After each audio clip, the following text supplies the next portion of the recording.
So I was gifted this wonderful sketchbook from Etchr. It's their perfect sketchbook, 6x6" with this beautiful thick 100% cotton cold pressed watercolor paper inside, more natural color. It has decal edges. It's beautiful. It's not arch paper, but it's just like arch paper almost, basically. It holds amazing amount of water. Here's the photograph I'm using that I took in Portugal. So if you're a Patreon member, you get the photograph and the trace here. If you want to be a Patreon member, click the link in the description box below to join my Patreon. It's where you support my channel here on YouTube, because YouTube, I give you lots of free content. And so I took a mixture of cadmium red light and bright rose, and I'm using a number 12 aqua brush. And I'm just pushing on the tip to a little bit to next to the tip on the side, basically sideways. You see the sideways of the tip pushing down. The wetness of the paint should be kind of like between coffee and a little bit of milk, right? You're pushing down on the side, so it comes out light in some areas and darker in some other areas. We'll be doing some layers of this, and that's the first wash of the bougainvillea you're going to put in. This like bright, it's like an orangey, blushy color. You could make it pink if you want to make it pink. That was a photograph I took. It was this orangey kind of tone bougainvillea. I made it a little bit more blush. And like I said, you're just kind of pushing down on the side from the tip to like just a little bit on the edge of the brush, and just tippy tapping kind of out in the areas next to like those really big wider areas that are pushed down. I mixed in a little bit more yellow. You have a little more nuance to your colors. Don't make it just all the same color, right? You can throw in a little pink more in some areas, a little bit more yellowish tones in some areas.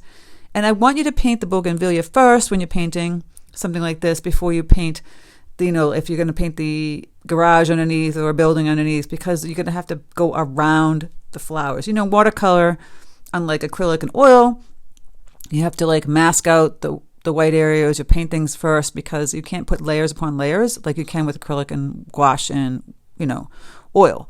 So you have to think ahead of time, how am I going to paint this? So for me, it's just a sketchbook. I'm painting this bougainvillea first, and then I'm going to go back in. You can spray it too. I'm spraying it to just kind of mush the paint a little bit, or just get it wet in the edges and soften the edges like I'm doing here. I'm taking the brush, I'm just grabbing some clear water, kind of softening the edges if they seem a little too hard. I wanted a soft look for it. Tapping my paper towel. There's always excess water. Just taking a little bit of water on your brush and tapping it. It's just as simple as that. You really don't have to work too hard. You want to leave those white spaces in between, because you're going to be adding leaves and some shadows. Definitely don't fill it up.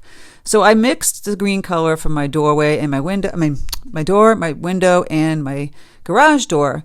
And the color was a little on the photograph, so I brightened it a little bit. So it's ultramarine blue deep, right? With some yellow and a little bit of peacock blue and some burnt umber. You can make any kind of color green door you want, window, etc. You're just basically making a box, a window, all that good stuff. The whole point of this whole tutorial that I'm showing you is how you layer for shadows, right? So if you see a bougainvillea somewhere or your florals and you see the shadows, there's two ways to do it. And this way, you see I'm taking another, when the paint dries, I take the paint itself again and make the little boxes to have a little architectural detail. But you want to mix the same colors again, but just less water, thicker paint, and that is your shadow color. This is the difference between some of the shadows I've done before, where I just take gray itself and go over some of the things, which you can do that too. It's a little cheat, but it's more nuanced and a little bit better if you can have the shadow color be a deeper shadow of the color of the actual garage door and the door itself, right? So it's the same color tone, but the value is deeper. And I'm just putting in those little shadow areas that you see in the photograph. So for the bougainvillea, some areas like this line, really hard edge, and some are just like these soft little lines coming down from like the edges of the flowers, making a reflection of the shadow, like kind of see them going on the side here. And you just kind of just do this simple little wiggle back and forth. There's like a hard edge and soft edge.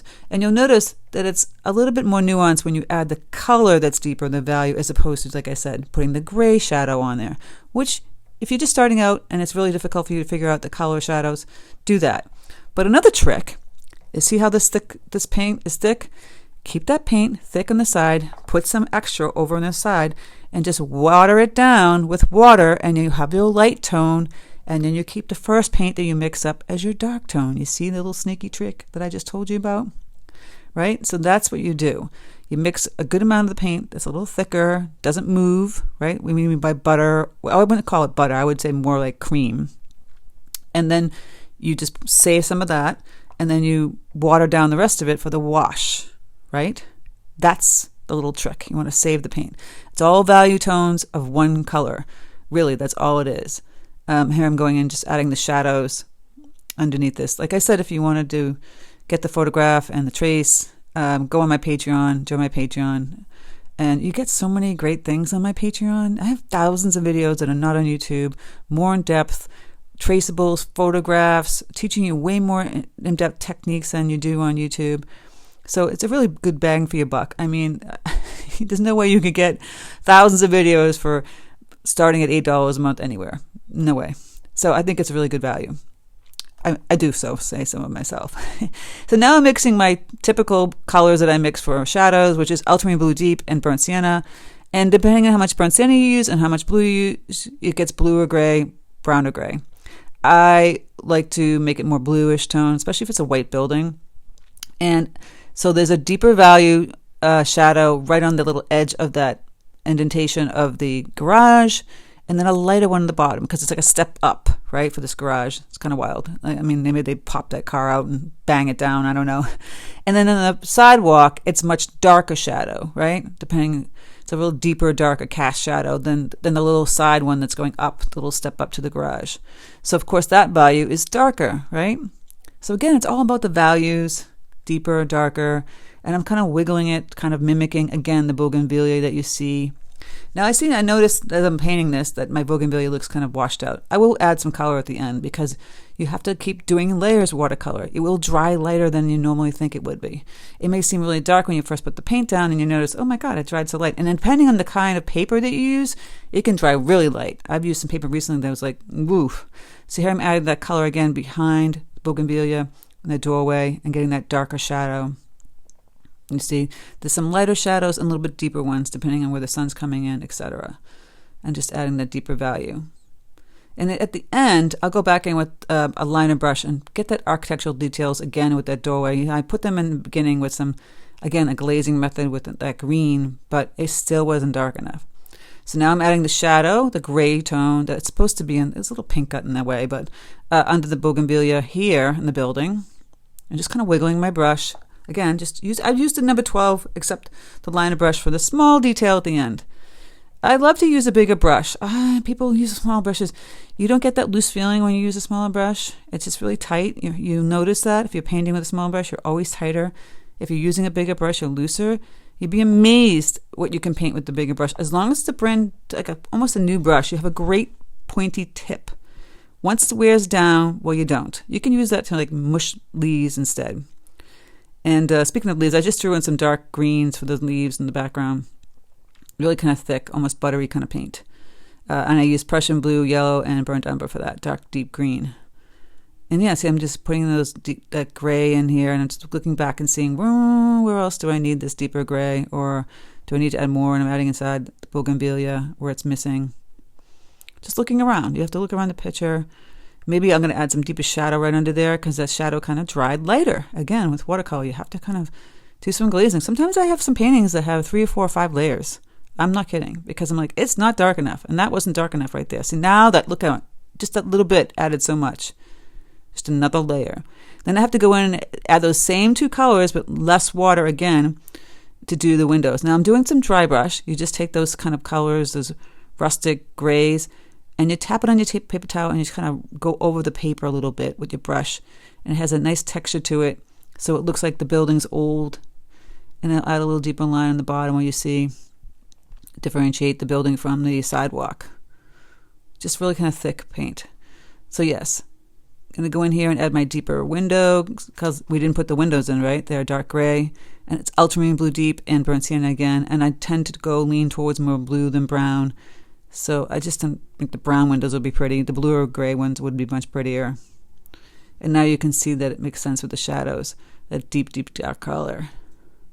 You don't need to have Payne's gray. You can just have those 2 colors. And they're granulating colors. What does that mean? Granulating colors means the pigments are heavy. So if you have a cold press paper with really nice texture to it, it kind of seeps into the paper and creates all this granulating texture. It's really cool. So yeah, I'm just going to add some little bit more dry brushing, add a little bit cadmium red light, get little pink tones in there, just to punch it up a little bit because it looks too stark. And you need to have some rustic, it's an old building, old stucco type building in Portugal. And then I'll add some to the walkway too, a little pink, because it is kind of pinky, yellow oaky kind of walkways they have in Portugal. Kind of pretty. This is fun. Dry brush is fun. I love to do dry brush. And that literally means what it is, dry brush. If your brush is very, very wet, you have to tap on a paper towel, squeeze it out, grab some paint so it's minimal water, and you're just going across the texture of the paper. So now I'm going to go back into bougainvillea and add some more of that bright color just to see how much better it is. It was so dull, right? The way your paintings come alive is the values. You got to put in the values. You got to have darks and lights. If you just have all light, it doesn't have that three-dimensional look. And people ask me all the time, how do you get the three-dimensional look? And I keep telling you, the values. If you come to a workshop or retreat, I point blank will show you and go over your stuff and maybe sometimes take a brush out of your hand and show you exactly what it is on your paper. So those workshops and retreats are pretty valuable if you're really looking to really understand what it means. Sometimes it's hard to understand in a video than it is in person. So the value is it. The value is the key. The darks and the lights, it really makes the painting come alive. Without the values, it's kind of just monotone, like Bueller.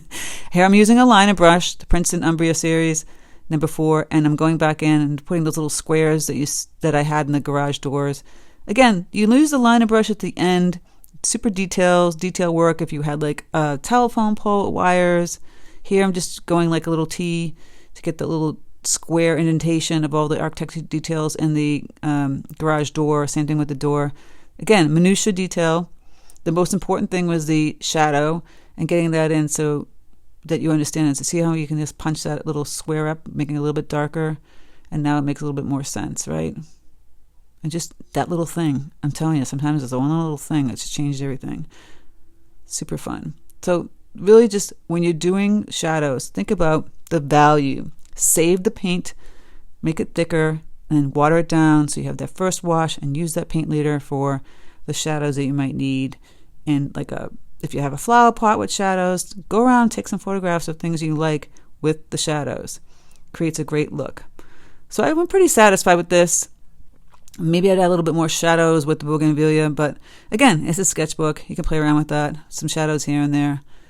It depends on how you want to do it, right? I think the shadows came out great. And again, like I said, it's the value situation. Another little trick I'm showing you here, I'm just putting this. I added some white watercolor, really kind of thick right out of the tube, to my pinky color. So I needed to have some flowers that were going over the windows.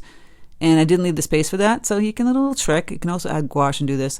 And then you put the painting of the flowers on top of the dark windows. See, that's a little trick you can do that's kind of similar to gouache and acrylic and oil paint. But you got to have a little thick right out of the tube to do this. And there's your little cheat. A little hack. A couple little hacks in this guy today. So yeah, I hope you enjoyed my little shadow bougainvillea. And like I said, if you want to actually get the real-time, longer length tutorial, which is about over 30-something minutes, on my Patreon with the traceable and the photograph. Click the link in the description box below to join, and you can get access to every single one that's exclusive or whatever from like 2021. So you have a lot of stuff to choose from, which is great. I'm just adding a little bit more grays in the background so you can differentiate the background buildings, and I'm pretty satisfied. Shadow was what it was all about. I might add a little bit more shadow here because it's supposed to be in shadow, not too white. I'm just, finessing the little details, adding a little darker tones here.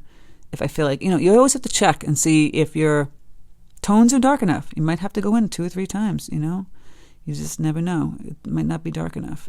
But I think I'm satisfied. And yeah, it's all about tonal values. That is the key to making your paintings more sophisticated. So I hope you enjoyed this tutorial on how to do shadows. Take care, and I'll speak to you soon.